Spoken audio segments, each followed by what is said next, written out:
Your company, therefore, forbear a while. There's something tells me, but it is not love. I would not lose you. And you know yourself, hate counsels not in such equality. But lest you should not understand me well, and though a maiden hath no tongue but thought, I would detain you here some month or two before you venture for me. I could teach you how to choose right, but then I am forsworn, so will I never be. So may you miss me. And if you do, you'll make me wish a sin that I had been forsworn. Oh, beshrew your eyes. They have o'erlooked me and divided me. One half of me is yours. The other half, yours.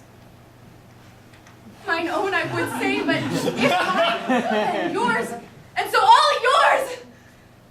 Ah, these naughty times puts bars between the owners and their rights, and so though yours not yours, prove it so. Let fortune go to hell for it, not I. I speak too long, but 'tis to please the time, to etch it, to draw it out at length, to stay you from election. Let me choose, for as I am, I live upon the rack. Upon the rack, Bassanio? Then confess what treason there is mingled with your love. None, but the ugly treason of mistrust, which makes me fear the enjoying of my love. It may as well be amity in life between snow and fire as treason in my love. Aye, but I fear you speak upon the rack, where men enforced to speak anything. Promise me life, and I'll confess the truth. Well then, confess and live. Confess and love have been the sum of my confession. Oh, happy torment when my torture doth teach the answers for deliverance, but let me to my fortune and the caskets. Away then.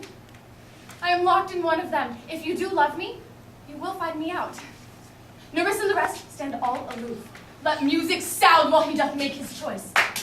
Then, if he lose, he makes a swan-like end, fading in music. That the comparison may stand more proper, my eye shall be the stream and watery deathbed for him.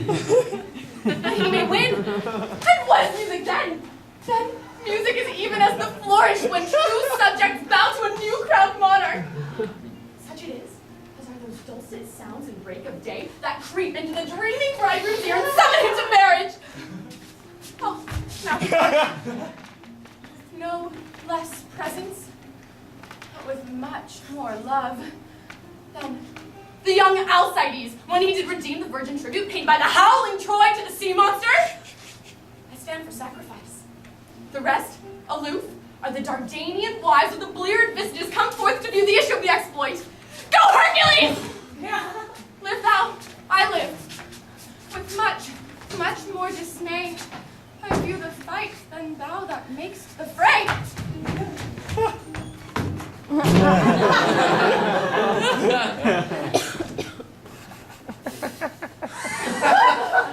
So may the outward shows be least themselves. The world is still deceived with ornament. In law, what plea so tainted and corrupt, but being seasoned with a gracious voice, obscures the show of evil? In religion, what damned error, but some sober brow will bless it and approve it with the text hiding the grossness with fair ornament? There is no vice so simple, but assumes some mark of virtue on its outward shows. How many cowards whose hearts are all as false as stairs of sand wear yet upon their chins the beards of Hercules and frowning Mars, who, inward searched, have livers as white as milk, and they assume but valor's excrement to render themselves redoubted. Look on beauty, and you shall see 'tis purchased by the weight, which therein works a miracle in nature, making them lightest that wear most of it. So are those crisped, snaky, golden locks which make such wanton gambols with the wind upon a supposed fairness, often known to be the dowry of a second head, the skull that bred them in the sepulchre. Thus, ornament is but the guiled shore to a dangerous sea, the beauteous scarf veiling an Indian beauty. In a word, the seeming truth which cunning times puts on to entrap the wisest. Therefore then, thou gaudy gold, hard food for Midas, I'll none of thee. Nor none of thee, thou common drudge twixt man and man, but thou meager lead, which rather threatenest than dost promise aught, thy paleness moves me more than eloquence. And here choose I, joy be the consequence. Oh, all the other passions fleet to air, as doubtful thoughts and rash embrace despair, and shuddering fear and green-eyed jealousy. Oh, love, be moderate. Lay thy ecstasy, in measure rain thy joy, scant this excess. Oh, I feel too much thy blessing. Make it less for fear I surfeit. What find I here? Fair Portia's counterfeit? What demigod hath come so near creation? Move these eyes, or whether riding on the balls of mine seem they in motion? Here are severed lips parted with sugar breath. So sweet a bar should sunder such sweet friends. And here in her hairs the painter plays the spider, and hath woven a golden mesh to entrap the hearts of men faster than gnats in cobwebs. But her eyes, how could he see to do them? Having made one, methinks it should have the power to steal both of his and leave itself unfurnished. Yet look how far the substance of my praise doth wrong this shadow in underprizing it. So far this shadow doth live behind the substance.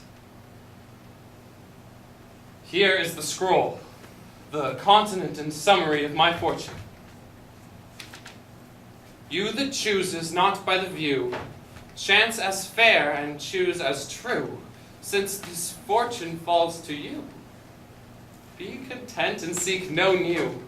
If you be well pleased with this and hold your fortune for your bliss, turn you where your lady is and claim her with a loving kiss. A gentle scroll. Fair lady, by your leave, I come by notes to give and to receive, like one of two contending in a prize, who thinks he's done well in people's eyes, hearing applause and universal shout, giddy in spirit, still gazing in a doubt as to whether these peals of praise be his or no. So thrice fair lady stand I, even so, as doubtful as to whether what I see be true, until confirmed, signed, ratified by you. You see me, Lord Bassanio, where I stand, such as I am. Though for myself alone, I would not be ambitious in my wish to wish myself much better. Yet for you, I would be troubled 20 times myself, 1,000 times more fair, 10,000 times more rich, that only to stand high in your account, I might in virtues, beauties, livings, friends, exceed account. But the full sum of me is sum of something, which to term in gross is an unlessoned girl, unschooled, unpracticed, Happy in this. She's not yet so old, but she may learn. Happier than this. She is not bred so dull, but she may learn.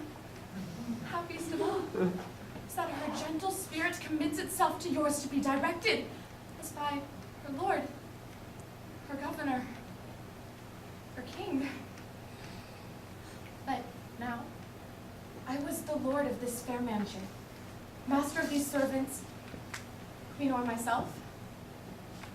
And now, but even now, this house, these servants, and this same myself are yours, my lords. I give them with this ring, which, when you part from, lose, or give away, let it presage the ruin of your love, and give me vantage to exclaim on you.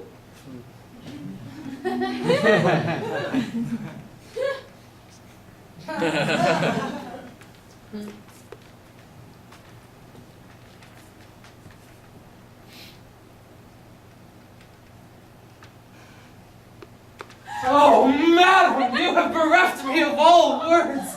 Only my blood speaks to you in my veins, and there is such confusion in my powers as after some oration barely spoken by a beloved prince there doth appear among the buzzing, pleased multitude, where every something being blent together turns to wild of nothing save of joy, expressed and unexpressed. But when this ring parts from this finger, then parts life from hence. I would then be bold to say the sonnet